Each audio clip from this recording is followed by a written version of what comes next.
Welcome back to the channel. This is Honest Adonis 2. LeBron's tenure in LA compared to Kobe. Oh, you don't want to compare Kobe no more? Remember, Kobe was the closest to Jordan. Then when he died, all of a sudden he's not even top 10 anymore. Remember?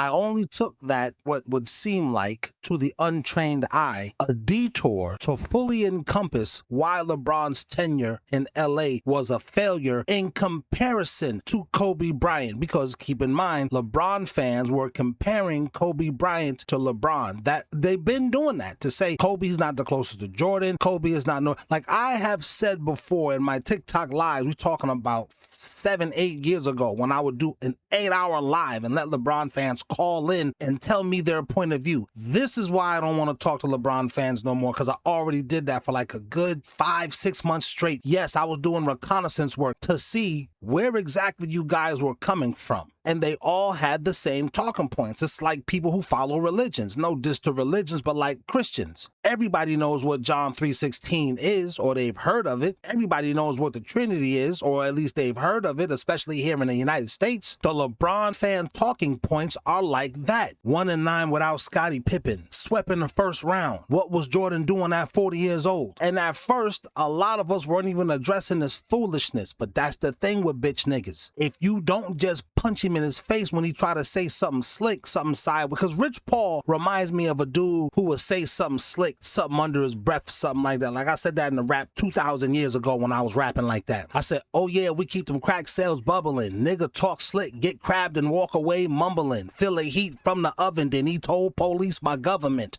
Okay, you asking where your baby mother went. She passing a Cavassier while I sell 100 rocks a day, $100 a pop. They pay. That's for something else. But the point is, niggas talk slick, get crabbed, then walk away mumbling. Use a Smokey from a Friday. I be quiet when Debo in the room, but then when he leave, I be talking again, ass nigga. That's why when these dudes say something, you gotta go upside his head right then. You can't do that in the internet age physically, so you gotta be able to do that intellectually. You gotta be able to clown these niggas like we used to do in middle and high school. Nigga, I got jokes. You don't want to snap, cause I got jokes.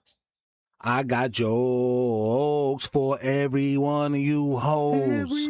One of you hoes. It's not gonna go the way you think it's gonna go. But that's a different video. I'm saying all that to say, these niggas been shitting on Kobe. When I would do these lives, my wife would come in the room and be like, who is this bitch? And I'd be like, I'm not talking to no girls. These is dudes. She'd be like, that's men you arguing like that with? And she would roll her eyes and walk out the room. So I can't let these dudes recant. I can't let them act like, well, we didn't say that. We always had love for Kobe. I can't let you lie like that. No, you got to take this medicine. You got to get this work. You said it. Now we here to revenge it. What Kool G Rap say in the symphony? Coming back like I'm revenging my brother's death. He meant to say avenging. No, but he meant to say revenging, because we all from the hood over here. That mentality, Generation X, shout out to you. Generation X in the suburbs, shout out to y'all. Generation Zers, who was raised by Generation Xers, little nigga. Fuck you mean. He don't know with his bitch ass. Let's keep on with the video. So I know I'm going to see some LeBron fans in the comments crying and complaining, but understand you was crying and complaining like that years and years ago when I was doing these TikTok lives, giving you guys a chance to tell me your point of view. All of you had the same point of view. LeBron was the best Laker, top 5. Kobe wasn't even in the top 5. Remember that? Well, just in case you forgot, I'm bringing it back to the forefront. LeBron's tenure in LA in comparison to Kobe Bryant's tenure in LA. Oh, Kobe had Shaq. You mean Shaq had Kobe, because Shaq didn't even win a finals until Kobe got in the starting lineup. Speaking of Shaq not winning a finals until Kobe got in the starting lineup, LeBron fans always leave that part out when they're giving Phil Jackson all of these accolades for making Jordan into whatever he made Jordan into, allegedly. Del Harris was the coach who didn't give Kobe the keys to the franchise. Did you remember that, LeBron James fan?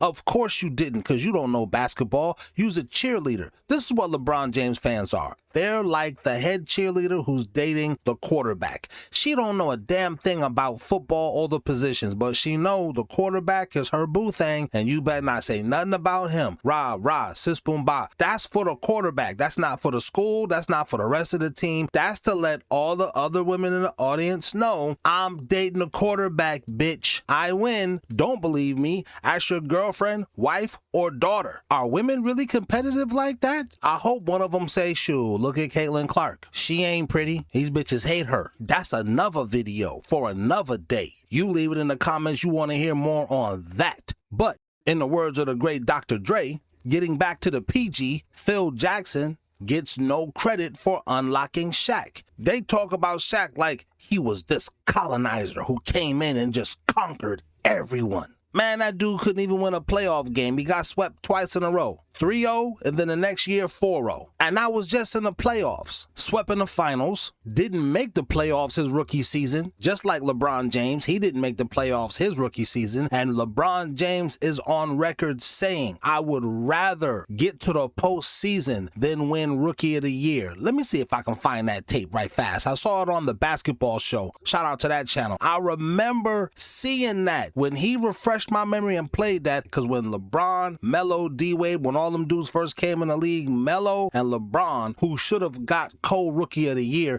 they did it before with Jason Kidd and Grant Hill. Those guys was low-key being pushed like this is the new blood we're injecting into the NBA. We didn't know then that they was going to totally cut Carmelo out of the equation altogether, but we should have known when they didn't send Carmelo to the Detroit Pistons where he was supposed to go. That would have meant Carmelo wins a ring in his rookie season. And oh, the NBA couldn't have that. This is a part of LeBron being manufactured. That's a video for another day. You leave it in the comments. You want to hear more on that.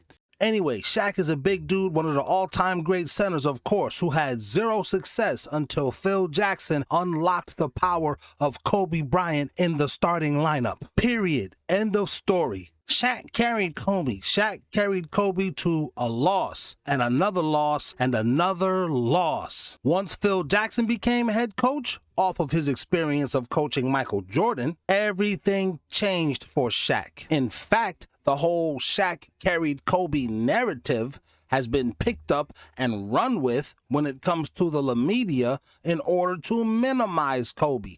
But why would they want to minimize Kobe like that? Because Kobe placed himself as closest to Jordan by one, humbling himself and saying, hey, Mr. Jordan, can you tell me how you did that move? And two, putting in the work to do that move. But then there's a third part to that. When Kobe got beat in the finals, 2008, he said after he already retired, Kobe said, I called Mike and was like, he said, I was really down. And Mike said, hey, man, you got to figure it out. I love that because that's what us dads be saying to our sons. Hey, man, you got to figure it out. I already taught you and showed you since birth. Now you know how to do it. I showed you how to do it. You just got to perform now. Very next year in 2009, Kobe performed. Very next year after that, Kobe got a back-to-back. So this is why LeBron's tenure in LA in comparison to Kobe is a failure. You're supposed to go back-to-back with a top 75er in AD. You dudes cannot start acting like, oh, AD is this and this and that, because in the media, if you look at it right now, they're acting like they're putting this on LeBron's resume. He is the orchestrator of bringing AD there. So you can't on one hand act like AD is some great asset and then on the other hand act like, oh, AD ain't nothing. It don't mean nothing that LeBron had AD.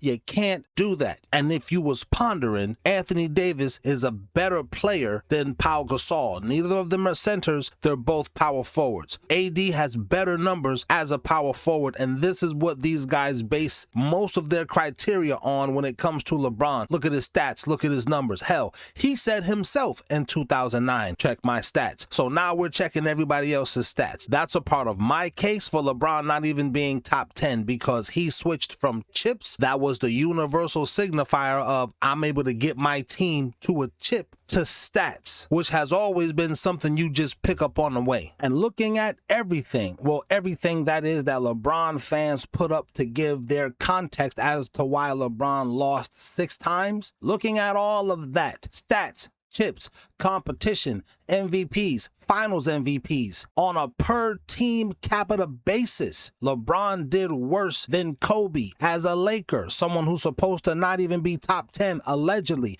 And if you want to look at the entire career, Kobe helped a top 75er win 3 rings. Kobe helped a coach who's a Hall of Fame coach win 3 rings in a row. You've had Hall of Fame coaches, LeBron. You just got impatient. You've played with top 75 players. You've lost with them, and your excuse has been some deficiency with them. You can't lose the same amount or even more with top 75 players than you win with them at any given time. But anyway, that's my take. I'm sticking to it. Tell me your thoughts and opinions in the comments. And always remember, fanboys, you trying to argue with me about what greatness is when it comes to basketball? Like LeBron in the finals, you lose again.